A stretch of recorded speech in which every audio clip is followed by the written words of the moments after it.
Guys, let's get to it. I missed Pick and Roll podcast on Wednesday, but I decided, before going live for Timberwolves versus Nuggets, game 3. I'm going to preview that before going live. We're going to talk a little bit about the NBA playoffs, and I'm going to fix the title of this stream right now. So let's get into it. We got some NBA basketball to talk. So let's get to NBA playoffs. So tonight, right as we're getting ready to start this, we got game 3 of the series between the we got game 3 between the Knicks and the Indiana Pacers ready to start. Jalen Brunson apparently will be playing. Apparently he was questionable with his foot injury, but he will be playing. He's going to tough it out, and I will give you updates as that game's going along. We got Daniel Berry coming in here. Yes, indeed. Happy Friday, or as I call it, Diez de Mayo. Throwing a little Spanish in there. Probably wasn't expecting that. So yeah, wasn't there for Pick and Roll podcast. Now that we got the title fixed, get into it. I got the background that's Anthony Edwards, nikolajokic. That's the thumbnail to my stream, my live stream play-by-play / reaction of Timberwolves Nuggets game 3. But yeah, let's get to it. So the main thing I'm going to talk about first to get the start, we're going to talk about Frank Vogel, the now former Phoenix Suns head coach. He was dismissed of his duties yesterday. I dropped a short about it earlier, and I said in that short, I would talk about it a little bit more. And I'm going to get that out the way first while it's still on my mind a little bit. So the Phoenix Suns now, that's 2 off seasons in a row now. They flamed out in the playoffs in embarrassing fashion and fired their head coach afterward. They did last year if they went out in the second round to the eventual NBA champion Denver Nuggets. They fired Monty Williams, which looking back on it now, I see why they did it, because you see how bad Monty Williams was with the Pistons. And we all thought he was a good hire, but looking back, I give the Suns the benefit of the doubt on that one. And now they fired Frank Vogel after only 1 season and another embarrassing flame out in the playoffs. This is a big red flag here about the Phoenix Suns organization, that it's telling me you've managed to make the playoffs and be in contention in spite of yourself. And to be real, their championship window closed to me. I feel like the championship window was really only open 2 seasons. That being 2020-21 when they made the finals against the Bucks. And then the following season when they lost to the Mavericks 2021-22. But I feel like after that, their championship window closed. You clearly saw last year. I mean, they beat the Clippers in the opening round, but let's be real. The Clippers, what are they? The Clippers are an opening round or second round elimination reoccurring. That's what they've been over the past decade. And then when they had to step up against the real team in the Nuggets, you saw what happened. And now here you go. This year, they come in, they do the offseason, they bring in Bradley Beal. This is supposed to help make them a super team. This is supposed to be the big 3. Durant, Booker, now Bradley Beal. He was supposed to be a game changer. He was a phenomenal player with the Wizards, but you saw, first off, his stats weren't that great compared to the Wizards, and he wasn't this real game changer. Even throughout the regular season, they came in as the number 3 seed. Not the 3 seed, the 6th seed. They were expected to be a top 3, but they came in as the 6th seed against the 3 seed Timberwolves. And what happened? They got swept in 4 games. And now they're firing their head coach Frank Vogel. But that's telling you that they've been successful in spite of themselves. They managed to put themselves in a good position with a roster that was in championship contention. They managed to keep some of those key pieces. Managed to bring in Durant to pair him with Devin Booker. So they had the Durant Booker going to last offseason and bring in Bradley Beal, bringing enough talent to be good during the regular season, but that's as far as they're going to get. And let's face it, Kevin Durant and Bradley Beal are not getting any younger. And now with Bradley Beal, his stock had dropped this season. It did. I hate to say that because personally I have a bit of a soft spot for Bradley Beal because it's a bit off subject with sports, but my mom worked at MGM International up by Washington as a dealer, and she dealt with Bradley Beal, and she had nothing but positive things to say about him as a customer when I spoke to her about it. So, hey, so I have a soft spot for Bradley Beal, but as a player, he proved to me that he's a good player, but I don't consider him elite. That's just the way it is. And for the Suns, I feel like that window's closed because, like I said, Beal, Durant aren't getting any younger. Devin Booker's still there, but outside of that, who does he really have that's a game changer? Look at the roster. Nurkic is not. Grayson Allen, no. Royce O'Neal, not. I mean, these guys are not game changers. Isaiah Thomas, obviously not that Isaiah Thomas, but the one they have on their team. He was a star years ago with the Boston Celtics. He peaked years ago. I mean, that Rouse, and they're stuck with those big three for now. So I feel like the Suns, man, I feel like their window's closed, man. They're stuck at that like early round playoff elimination, first round, possibly second round, no matter what they do with their head coach. And for Frank Vogel, yeah, it's over him as a head coach. He got fired with the Lakers. Now, some people point to LeBron, say, oh, there goes LeBron, the coach killer. But now you go to the Phoenix Suns, and guess what? You only lasted one season. You flamed out in the opening round. Yeah, I'm sorry. It's over as a head coach for Frank Vogel. That's just the way it is. But now I'm going to talk about some other stuff right here. We go. And one thing I'm going to talk about first, before I actually get into the preview of the Nuggets-Timberwolves game, we're going to talk about Michael Porter Jr. and what happened game 2. Because I know the guys talked about it on Pick and Roll podcast. Now, I wasn't on it. I caught part of your guys' episode 70 at the beginning, just for a few minutes to listen to it while I was on the road. And I heard you guys talk about Michael Porter Jr. and what happened in that game right there with him throwing. I saw what happened right there. Was it Michael Porter Jr., was it, that, what is he, threw a pad onto the court? Like, let me just double check again to make sure. No, wait, who was it? It was Jamal Murray, excuse me. Yeah, but I caught that with Jamal Murray. He threw a heating pad onto the court. Now, supposedly he was going to get suspended, but he didn't.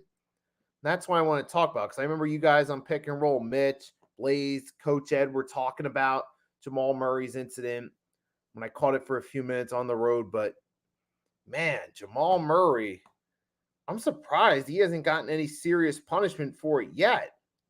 Because, I mean, the heating pad, the thing is, you guys talked about, what if that had landed on the court and someone fell on it and injured their ACL, was out, like Karl Anthony Towns or a star for the Timberwolves? How would the NBA react then if one of their stars got hurt?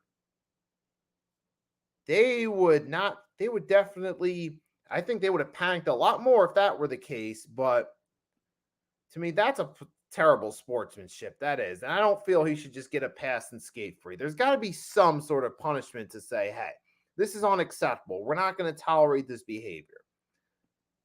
And it's a shame because who do they suspend from the opening round? Again, who was it? That's going to be suspended for 4 games next season.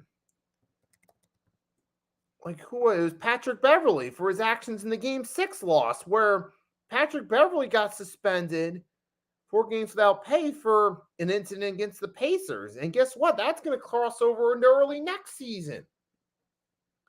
But yet they don't do anything to, and that's a ridiculous thing to Jamal Murray. I feel like it's selective standard. So, I mean, you got to be consistent with these punishments, but obviously, you know, the NBA is not going to do it. And I don't know what they're thinking about it. I guess they don't. I mean, I don't know if it's because they don't want to take the shine away from the Timberwolves and Nuggets if a suspended player becomes the hot subject. But on the flip side, what if his actions would have caused one of the star players to get injured? The NBA would not have liked that. They wouldn't like the idea of the T-Wolves and Nuggets playing a game with one of the teams not at full strength because one of the players in the Timberwolves got injured because of a selfish act. That's how I feel right there. But I think you got to do some punishment for Jamal Murray. Hopefully they change their decision, but I doubt they will. And I'll leave it at that. Get Daniel in here saying Knicks win. And now that Daniel mentioned, I'm gonna keep an eye out on the score box too as I do this too. So far I don't have any update on ESPN. They might, or NBA.com. I don't have an update on it, so yeah, I'll keep an eye out for it. If I see a live score update, I'll give you one. Or if Daniel's watching and he wants to put one in the chat, feel free to do so. But yeah, now I want to get a little bit into this Timberwolves Nuggets game 3, because so far, man, T-Wolves have had their number thus far. Games 1 and 2. I mean, it's just been, the T-Wolves dominated game 2 specifically in Denver. And if they can win this right here, go up 3-0 at home, because they won 2 games in Denver on the road, which is impressive right there. They set a statement, but if they can win 3 straight with, they won 2 without Rudy Gobert. Now you're bringing him back into the fold. He's going to play tonight.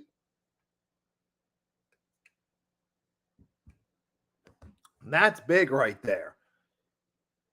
That can be a big game changer. But yeah, here and get Rudy Gobert, Defensive Player of the Year. He can come back in, retake control. And then this team that's already dominating, that's a scary deal right there, bro. We'll have to see. The Denver Nuggets, though, they're in a tough spot now. They got to go on the road. Now, down 2-0 against the Timberwolves, a team that's got all the momentum in the world. Anthony Edwards has been playing lights out so far through the series. Now, you got to go out there. If you're the Denver Nuggets, you have to find a way to win this tonight. If you're the Nuggets, to avoid going in a 3-0 hole, because I don't know how you're going to come back from a 3-0 hole against this Timberwolves team, because this is a really good team. And you had Jamal Murray in game 2 was 3 for 18, not on top of being a sore sport, throwing a heating pad onto the court. So his shooting was not all the way there too. And even Reggie Jackson said, like, look, they punked us in game 2. Because game 2, flat out the Minnesota Timberwolves, they're undefeated in the playoffs too. There's, like, not to mention 6-0. They had the sweep of the Suns. Now you're up 2-0 against the Nuggets. Now, do I think they will go up 3-0 tonight? I doubt it. The Nuggets are still the defending NBA champions. They should at least find a way to win a game against this team. And even though so far it's looking like, hey, the Timberwolves got their number, but hey, anything can happen, man. Anything can happen. And we will have to see, though. And I know I'm skipping around on subjects here, but real quickly, we're going to touch up on the other series. Also out west, we had the Mavericks and OKC Thunder. Last night, 119-110. Luka had a more consistent game than he did in game 1, where he was being shut down in game 1. His shooting was poor. He only had 20. He had 29, which is not his typical Luka scoring game that we've seen this year, but still nice numbers. And plus, he had a few steals, and some of his assists helped out too. And plus, you had PJ Washington also stepped up and scored 29. You had Tim Hardaway Jr. with 17. Some of these guys, the Mavericks did a solid job as a team. And even Kyrie, he was just a decent scorer too last night. And I'm going to pull up the numbers of that one real quickly. And we'll go over that one real quickly. But yeah, the Mavs, they helped, they shut down the Thunder's momentum. But hey, I feel like that series, let's see. So Kyrie last night, okay, he only had 9 points, but he did have 11 assists too, and that helps out as well. Another key factor in that game too last night was the Mavericks were, the Mavs in that game were 11. What was it again? Like they were 49% from the three, while the Thunder were only 33. But that's a significant difference, especially in a 9-point game. Those extra threes that the Mavs got to drop, that helps out a lot in that game right there. And that's a deciding factor. But I think the Mavs do have a chance possibly in that series. Now, the Thunder on paper are the better team. Remember, just 2 years ago, when the Mavs made a surprise run to the Western Conference Finals before the Warriors were their final boss in 2022 playoffs, they upset at the time favorite Phoenix Suns in the second round. So we know that history could strike twice and the Mavs could pull off an upset. And the Mavs, so far, I feel like they match up better against the OKC Thunder than the Nuggets have against the Timberwolves thus far. But yeah, last night it was, solid game. You had PJ Washington stepping up. Tim Hardaway Jr. did solid. And Kyrie, he wasn't the main scorer, but he played his role, man.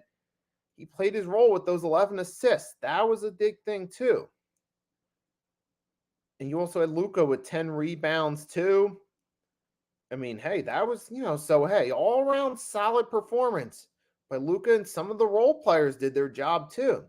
And then for the Celtics and Cavs, hey, the Cavs got to win on them. I mean, now is it the end of the series? No. Now, some people are making a big deal about, and here's the thing I noticed, Derek White, who's been the X factor for the Celtics thus far, he was off back-to-back 26-point performances. Game 1 and then Game 5 in the first round against the Heat. Last night, he was shut down to 10 or 11. That's it. So Derek White was not as efficient last night. And that played a role. And I remember I caught the first quarter of that game. The Celtics were a little bit sloppy on offense. And the Cavs caught them by surprise and built some momentum early. Then eventually you did get it where eventually the Celtics did eventually get back in the game. They even tied at one point. But ultimately, hey, the Cavs came out on top, the better team, and they tied the series at 1. Now, do I still have Celtics as the favorites to win that series? Yes, but hey, we know the Cavs are not going down easy, and they're not going down without a fight. But and Derek White, I'm going to overlook that performance because he's been playing good throughout the whole playoffs. It's bound to happen. Even the best players that have good but great playoff runs might have one okay or under average or bad game in a series. It happens. But then they bounce right back afterward and make you forget that one bad game. So, but we'll see what happens. But I do think, hey, credit to the Cavs. They're at least making it competitive, but I still see the Celtics winning. Mavs, Thunder, I mean, I wouldn't be surprised if the Mavs pulled off an upset in that series. Because we've been down this road before with Luka. We'll have to see what happens. And as of right now, we do have a live update. Pacers are up 6-3 against the Knicks. 9:25 left in the first quarter of that game. There's our live score update. And now we're going to get back to the main game right here. I forgot to mention earlier, I do plan on going about a half hour, so probably about 12 minutes or so. And yeah, I wanted to come on here, make up for not being on Pick and Roll episode 70, but I'm doing this by myself, so it's only going to be a half hour. But let's get to it. Let's close out this preview. So back to the Nuggets Timberwolves. Now we're going into game 3.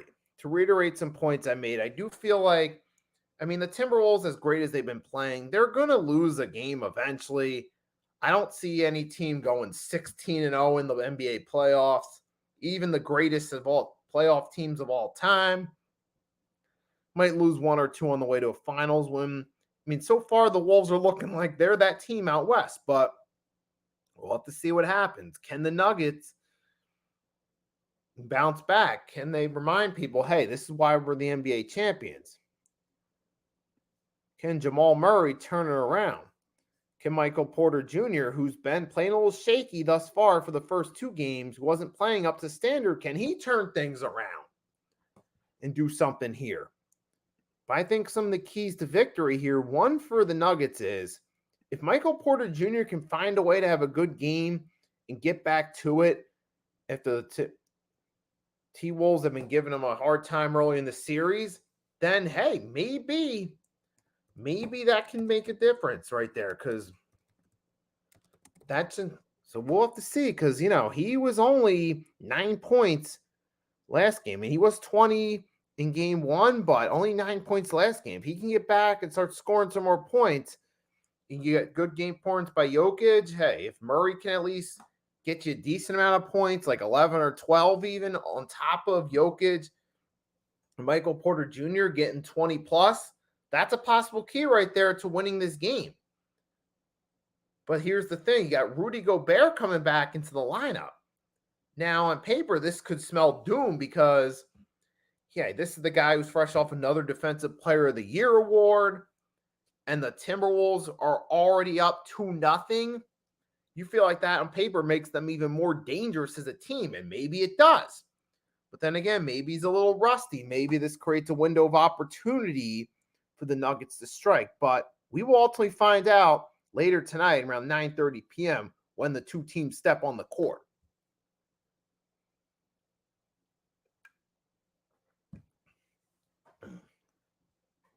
One more second.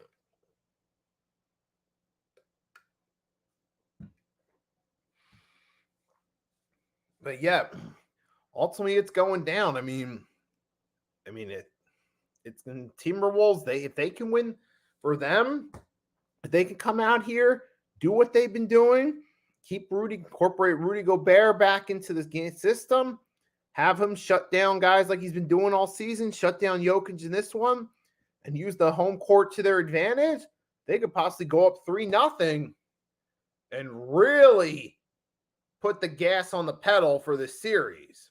Really have.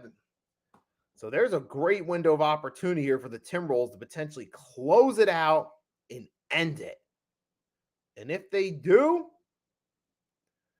they obviously they won't end it with 3 wins. It's best of 7, but they could pretty much put it all but over here. Because I don't see the Denver Nuggets coming back from a 3-0 deficit against this team. I just don't.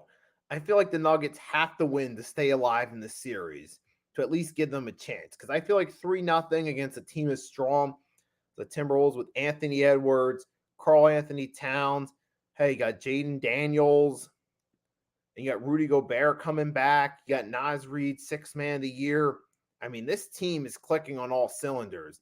If you're the defending champion Denver Nuggets, and you want, as Mike Malone said it, the ceremony last year during their celebration, we don't just want 1, we want 2, 3 championships. If you want to be a repeat, you got to win this game. And for the Nuggets, for Joker and company, I'm sure the pressure's on them, but they got to do something right here to win this game. Like I said, Michael Porter, they got to score. You got to find a way to try and contain Anthony Edwards, but I don't know about that. And Rudy Gobert, even though he's primarily known for his defense, he's still a solid presence on offense, too. You want to shut him down. And I feel like your best chance right here, obviously, is to try to shut down Karl Anthony Towns out of your main 2 guys, Cat and Anthony Edwards. It's more likely that they'll shut down Karl Anthony Towns. But the Nuggets have to find a way to do something here. You need to step up. You need at least a little bit defense right here because you've given up over 115 games 1 and 2. But for the Nuggets, man, it's all or nothing at this point. I feel like, even though it's not an elimination game, it's going to feel like it for them for the reasons I just laid out. Because I don't see a 3-0 deficit, as I said, being the comeback.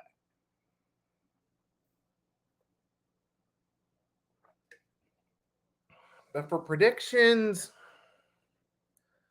I did say the Nuggets, but